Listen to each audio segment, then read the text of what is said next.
Hi friends, this is the first time I've ever done a video to post on social media, so please bear with me and we'll see how this goes. I might do more of these if I feel confident enough that this turns out well. I wanted to talk a bit about mental health.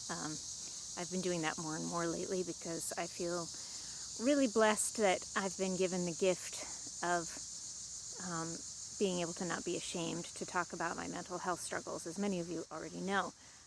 That wasn't true for a long period of my life.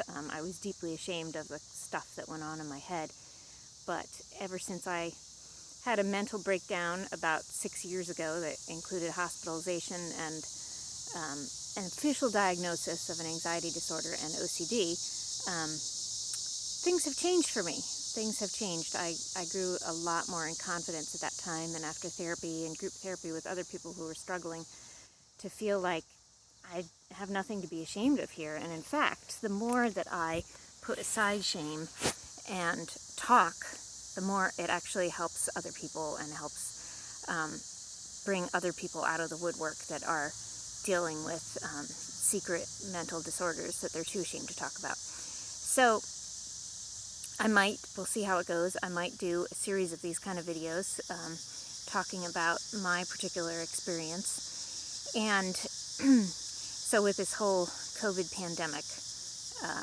I'm sure that many other people out there, probably you watching this, have experienced a heightened level of anxiety. There is so much to be anxious about. And for those of us that have a amygdala, I don't even know how you say that right. Amygdala? Anyway, but it's one of those words that I'm used to writing all the time, but not used to hearing. Anyway, but for those of us who have an amygdala that is set at a very high level threat response, these times, I imagine, are harder for other people that don't have their amygdala set quite so high. So today I had an appointment with my psychiatrist. I decided it was time to check in with her, as I've been really struggling in the last couple weeks with levels of anxiety that I just hadn't seen in years, and some of my OCD struggles really coming back.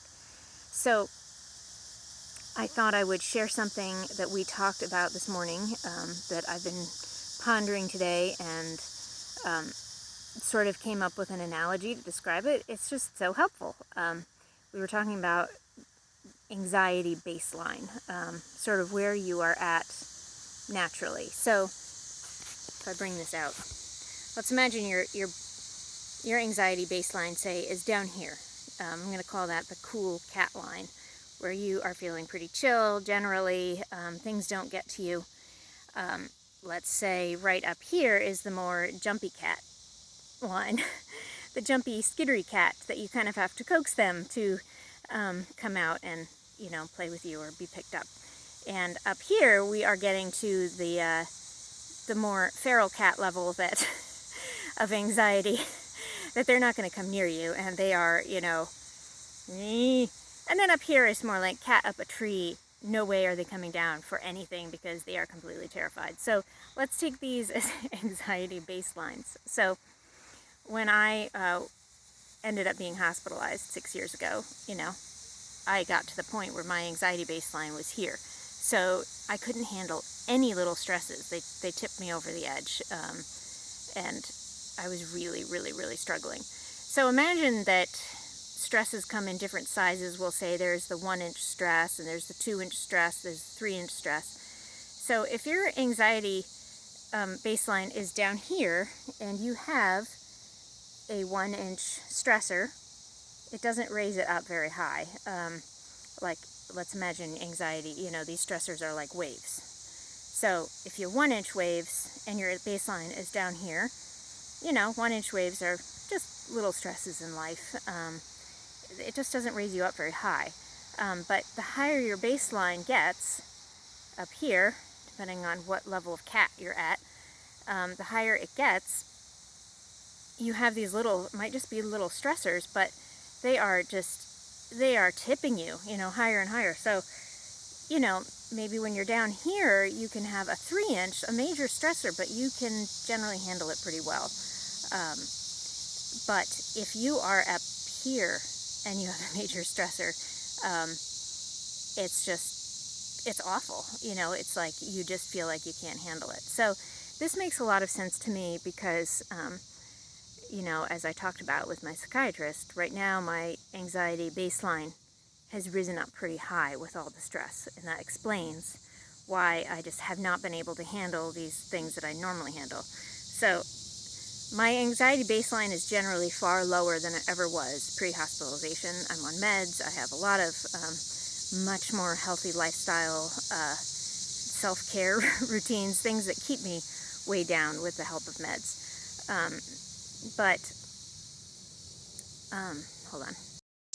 Okay, so generally it's down, but it's risen really up to here in the last couple weeks, and this really explains why these little 1-inch stressors are just making me react in much stronger, crazier ways. You know, I've been wondering that about myself. I'm like, why is it that right now just little tasks are becoming so very stressful for me? And why is it that normally when I love affection from other people, right now I'm like crawling out of my skin when my children are crawling all over me. That's not normal. I usually love to snuggle and be affectionate with my kids, but right now, if say I'm trying to do something important on my phone and they're coming over and getting on me, I'm just like, can you please get off?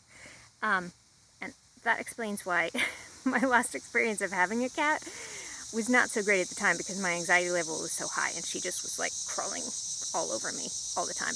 And that was not good. But so it's like I've just been able to not handle things that I normally could handle, and just small things, and this really explains it, because it's like my baseline is so high. I'm at a pretty jumpy cat level. So I had a very helpful conversation, as I said, with my psychiatrist today, and we talked about different things to try that would help just bring that baseline down. A couple of them, well, I'm already doing this. In the past week, I've cut out caffeine, because caffeine it's a chemical that, it's pretty much fine when you're not stressed out, but